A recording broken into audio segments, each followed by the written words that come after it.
जय हिंद दोस्त कलिंग एक्सप्रेस रे आपण मानक स्वागत। आज आम जाना देश विदेश मुख्य और बड़ खबर। आज प्रथम न्यूज है बीएसएनएल कला बुझामणपत्र स्वाक्षर। एरिक्सन, क्वालकॉम, सिस्को इंडिया एवं नोकिया इंडिया सहित बीएसएनएल इंडिया बुझामणपत्र स्वाक्षर विषय में केंद्र मंत्री ज्योतिरादित्य एम सिंधिया कहते आज जबलपुर मध्य प्रदेश एवं समग्र देश एक गुरुत्वपूर्ण दिन, कारण आमर कर्मचारी डॉक्टर बाबा साहेब आंबेडकर टेलीकॉम तालीम प्रतिष्ठान जबलपुर आरंभ कर यही विश्वस्तरीय कंपानी गुड़िकर तालीम पाउछंती। परवर्ती न्यूज है खबर पलटिगले 5 सांबादिक। खबर संग्रह करने इज्राएल एयर स्ट्राइक रे चलीगला जीवन। परवर्ती न्यूज है पाकिस्तान बड़ धमक। पाकिस्तान डुबिले अधा विश्व को नहीं डुबिब। अमेरिका माटीरू भारत को पाकर परमाणु धमक। परवर्ती न्यूज है आज लोकसभा आगत हेबो नुआ आयकर बिल। जानतु कौन कौन हेबो नियम रे परिवर्तन। नुआ आयकर बिल संसद रे पास हेले यह 36 वर्ष तलरू पुराना आयकर नियम स्थान नेब। तेबे आज आसंतु जानिबा एही नुआ आयकर बिल वर्तमान थिबा आयकर नियम ठारू केते भिन्न। इनकम टैक्स व्यवस्था रे परिवर्तन आनिबा पई आज नुआ आयकर बिल 2025 तमाम संशोधन पर लोकसभा आगत हेब। अर्थमंत्री निर्मला सीतारमण यह आज लोकसभा आगत करेंगे। तेबे सिलेक्ट कमिटी द्वारा सुपारिश कर 285टी संशोधन पर यही बिल को संसद आगत करिछि। जानी रखा उचित जे बीजेपी सांसद विजयत पंडा अध्यक्षतार गठित सिलेक्ट कमिटी यही संशोधन गुड़ी को मंजूरी देछि। आगामी न्यूज है लॉन्च है ओप्पो K13 टर्बो सीरीज। मिलिबो 7000 mAh बड़ बैटेरी। आज भारत बाजार में ओप्पोर नुआ K13 टर्बो सीरीज लॉन्च होइछि। एही सीरीज रे दुईटी स्मार्टफोन K13 टर्बो और K13 टर्बो प्रो लॉन्च होइछि, जेउथरे उत्तम कार्यदक्षता, अत्याधुनिक कूलिंग और बड़ बैटेरी मिलिबो। यार base model K13 turbo MediaTek Dimensity 8450 chipset सह आसीथिबा बेले K13 turbo pro MediaTek Snapdragon 8s Gen 4 सह आसीछि।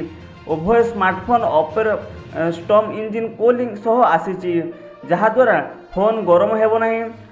एतर व्यतीत उभय फोन एक बड़ एमुलेट डिस्प्ले, दीर्घस्थायी फीचर जेपरिक वाटर प्रूफ फीचर सह आसीछि। जो माने विशेषकर अधिक फोन व्यवहार करती और बारंबार चार्ज करने को पसंद करती नहीं, से माने यही फोन किनिपारे बोली कहुई। आगामी न्यूज है मुंबई पर दिल्ली रे शोरूम खोलिला टेस्ला। मॉडल वाई कार प्रदर्शित। गत मासरे मुंबई रे भारतर प्रथम थर पर प्रवेश करने पर एलन मस्क वैद्युतिक यान निर्माता कंपनी टेस्ला आज सोमवार दिल्ली रे एक द्वितीय शोरूम खोली। यही शोरूम इंदिरा गांधी अंतर्जातीय विमानबंदर निकट में सहरर प्रमुख वाणिज्यिक केन्द्र मध्य गोटे एयरसीट वाल्डमार्क 3 कोठार अवस्थित।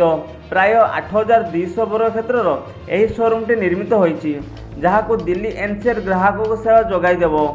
यही शोरूम रे आग्रही ग्राहक टेस्ला कार टेस्टिंग और चार्जिंग सुविधा पाइबे।